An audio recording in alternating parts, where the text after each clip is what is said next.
ইতিমধ্যেই ওয়েস্ট ইন্ডিজের বিপক্ষে ওয়ানডে সিরিজ জিতে গেছে বাংলাদেশ দল এবং ২-১ ব্যবধানে জয়ের পরে বাংলাদেশ দল কিন্তু র্যাঙ্কিংয়ে খুব একটি উন্নতি হয়নি, তবে রেটিংয়ে উন্নতি হয়েছে। একই অবস্থা কিন্তু টি-20 ফরম্যাটের ক্ষেত্রেও এবারে কিন্তু ৩ ম্যাচের টি-20 সিরিজ শুরু হচ্ছে।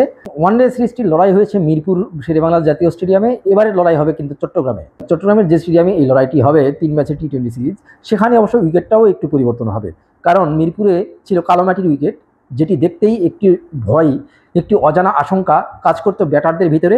সেই শঙ্কা কিংবা ভয় কিন্তু চট্টগ্রামের উইকেটে নেই এবং সফরকারী ওয়েস্ট ইন্ডিজের ক্রিকেটাররাও কিন্তু চট্টগ্রামের এই যে সবুজ উইকেট দেখে খুবই উৎফুল্ল। এমনকি স্বাগতিক বাংলাদেশের ক্রিকেটাররাও কিন্তু বেশ আনন্দিত, কারণ এখানে চট্টগ্রামের উইকেটে সাধারণত বেশ ভালো রান হয়ে থাকে এবং স্পোর্টিং উইকেট থাকে সবচেয়ে বড় কথা, যার কারণে এখানে একটি জমজমাট লড়াই হবে এবং টি-20 ফরম্যাটে যে ধরনের লড়াই হওয়ার কথা, যে ধরনের ব্যাটিং কিংবা বোলিং দেখতে চান দর্শকরা, সেই ধরনের ব্যাটিং বোলিং হয়তোবা এই সিরিজে দেখতে পাওয়া যাবে, এমনটাই আশা করা যাচ্ছে। তো এই সিরিজটিতে বাংলাদেশ দল যদি জিতে যায় তাহলে কিন্তু বাংলাদেশ দলের রেটিংয়ে কিছুটা উন্নতি হবে, তবে ওয়েস্ট ইন্ডিজের কিন্তু পতন ঘটবে। তারা এই মুহূর্তে র্যাঙ্কিংয়ে 6 নম্বরে রয়েছে, বাংলাদেশ রয়েছে 9 নম্বরে। বাংলাদেশের র্যাঙ্কিংয়ে উন্নতি হবে না এই সিরিজটি জয়ের পরে, তবে রেটিং যে হারে বাড়বে তাতে কিন্তু অচিরেই 8 নম্বরে ওঠার কিংবা কাছাকাছি যাওয়ার একটি সুযোগ থাকবে। এখন পর্যন্ত ওয়েস্ট ইন্ডিজ এবং বাংলাদেশ 19টি টি-20 ম্যাচে পরস্পরের মোকাবেলা করেছে, এর মধ্যে 2টি ম্যাচ পরিত্যক্ত হয়েছে। বাকি যে 17টি ম্যাচ, সেই ম্যাচের জয় পরাজয়ের পরিসংখ্যান, সেখান থেকেও কিন্তু পরিষ্কার বোঝা যায় যে দুই দলের মধ্যে এই টি-20 ফরম্যাটে কিন্তু তীব্র লড়াইয়ের একটি ব্যাপার রয়েছে, তীব্র প্রতিদ্বন্দ্বিতা সবসময় হয়ে থাকে, কারণ 8 বার জিতেছে বাংলাদেশ, 9 বার জিতেছে ওয়েস্ট ইন্ডিজ, অর্থাৎ একদম কাছাকাছি অবস্থানে রয়েছে দুটি দল। দেখা যাক সেই কাছাকাছি অবস্থানে থাকা বাংলাদেশ দল যেহেতু ওয়েস্ট ইন্ডিজ সফরে গত বছর জিতে এসেছে, এবার ঘরের মাটিতে ওয়েস্ট ইন্ডিজকে আরেকবার হারাতে পারে কিনা। এই সিরিজটির জন্য ইতিমধ্যে যে দলটি গঠন করা হয়েছে, সেই দলে কিন্তু লিটন কুমার দাস, তিনি গত সিরিজটি খেলতে পারেননি, সেই লিটন কুমার দাস কিন্তু ফিরে এসেছেন, তিনিই নেতৃত্ব দিবেন এবং তিনি নেতৃত্ব দেওয়ার কারণে এখন কিন্তু কম্বিনেশনটা আফগানিস্তানের বিপক্ষে যেই সিরিজটি বাংলাদেশ খেলেছে, সেই সিরিজটির কম্বিনেশনে অনেক পরিবর্তন আসবে এবং জাকির আলী অনেক, যেহেতু তিনি খুব একটি ফর্মে নেই, সম্ভবত জাকির আলী অনেক, তাকে এই সাইড বেঞ্চে বসতে হবে, সেখানে কিন্তু লিটন কুমার দাস আসবেন। যদিও লিটন কুমার দাস ওয়ান ডাউনে খেলেন এবং পারভেজ হোসেন ইমন তিনিও কিন্তু বেশ কয়েকটি ম্যাচে ওয়ান ডাউনে খেলেছেন, তানজিদ হাসান তামিম এবং সাইফ হাসান ওপেনিং করেছেন, আবার সাইফ হাসান কিন্তু 3-এ খেলেছেন, 4-এ খেলেছেন। সাইফ হাসান যেরকম ফর্মে রয়েছেন, যেরকম টাচে রয়েছেন, আফগানিস্তানের বিপক্ষে ভালো খেলেছেন এবং ওয়ানডে সিরিজে ওয়েস্ট ইন্ডিজের বিপক্ষে ভালো খেলেছেন। সাইফ হাসান হয়তোবা ওপেনিং করবেন, তার সঙ্গে তানজিদ হাসান তামিমের থাকার সম্ভাবনাটাই বেশি এবং তারপরে কিন্তু ওয়ান ডাউনে লিটন কুমার দাস থাকবেন।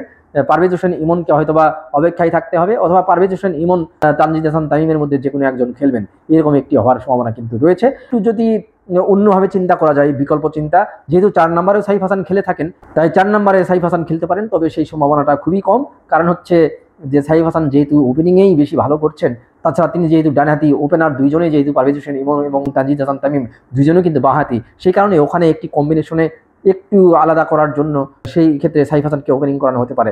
ওই ক্ষেত্রে লিটন কুমার দাস হয়তো 4-এ নামতে পারেন, ওয়ান ডাউন ছেড়ে দিতে পারেন পারভেজ হোসেন ইমনের জন্য। সেই ক্ষেত্রে তাওহিদ হৃদয়ের জায়গাটা থাকবে কিনা সেটি নিয়ে কিন্তু একটু শঙ্কা রয়েছে, কারণ হচ্ছে তাওহিদ হৃদয় কিন্তু সর্বশেষ বেশ কয়েকটি ম্যাচে ইমপ্রেসিভ কোনো খেলা উপহার দিতে পারেননি। একটি ম্যাচে অবশ্য তিনি লো ইনিংস খেলেছেন তিনি, তারপরেও তার যে খেলার অ্যাপ্রোচ রয়েছে টি-20 ফরম্যাটে, যেভাবে তিনি খেলেন, যে ইন্টেন্ট নিয়ে খেলেন, সেটি কিন্তু অনেকেই সমালোচনা করে থাকেন। সেই কারণে তাওহিদ হৃদয় আসলে বাদ পড়বেন কিনা এটি বলা যাচ্ছে না, তবে টিম ম্যানেজমেন্টের কিন্তু পরিপূর্ণ আস্থা রয়েছে তাওহিদ হৃদয়ের উপরে, কারণ তাওহিদ হৃদয় হঠাৎ করে ধস নামে, সেই ধস ধরে রাখার জন্য মিডল অর্ডারে জেনুইন একজন মিডল অর্ডার কিন্তু তাওহিদ হৃদয়, সেই ক্ষেত্রে তাকে কিন্তু খেলানোর সম্ভাবনাটাই বেশি। টপ অর্ডারে 1 থেকে 4 পর্যন্ত কম্বিনেশনটা কেমন হয়, এই কম্বিনেশনে কিন্তু এই যে 6 জন রয়েছেন, 6 জনের মধ্যে কিন্তু 4 জন খেলবেন। তো 5 নাম্বার থেকে কিন্তু আর কোনো সমস্যা নেই, সেখানে নুরুল হাসান সোহান থাকছেন, এতে কোনো সন্দেহ নেই। তারপরে শামীম হোসেন পাটোয়ারি থাকবেন, অর্থাৎ বাকি যেই 5টি প্লেস রয়েছে সেখানে কিন্তু শেখ মেহেদি, রিশাদ হোসেন, নাসুম আহমেদ, মুস্তাফিজুর রহমান এবং সঙ্গে আরেকজন পেসার তাসকিন আহমেদ অথবা তানজিম হাসান সাকিব খেলবেন। এটি হয় বাংলাদেশ দলের প্রথম টি-20 ম্যাচের একাদশ, এটি হওয়ার সম্ভাবনা রয়েছে। দেখা যাক আসলে কোন কম্বিনেশন নিয়ে বাংলাদেশ দল শেষ পর্যন্ত নামে। খেলা শুরু হবে কিন্তু সন্ধ্যা 6টায়। এই সিরিজটি কিন্তু আগামীকালকে প্রথম ম্যাচ, তারপরে 29 এবং 31 বাকি 2টি ম্যাচ, প্রত্যেকটি ম্যাচ কিন্তু সন্ধ্যা 6টায় এবং সবগুলো ম্যাচ চট্টগ্রামে। এখন বাংলাদেশ দল কী করবে ওয়েস্ট ইন্ডিজের সাথে, সেটি দেখার বিষয়।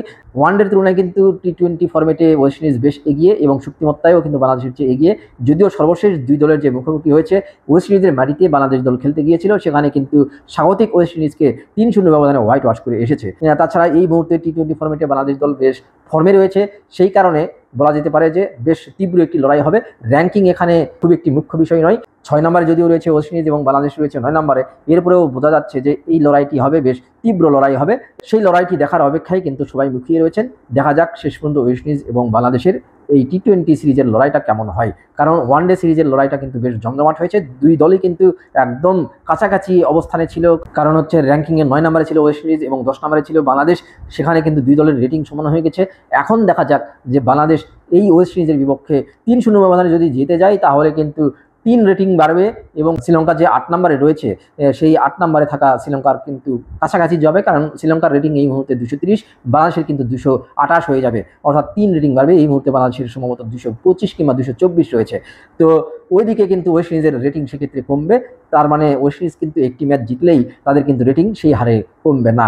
আর যদি 3-0 ব্যবধানে হারে তারা কিন্তু 6 থেকে 7 নম্বরে নেমে যাবে। তো দেখা যাক শেষ পর্যন্ত এই সিরিজের ফলাফল কী রকম হয়, সেটাই এখন দেখার অপেক্ষা। ধন্যবাদ সবাইকে।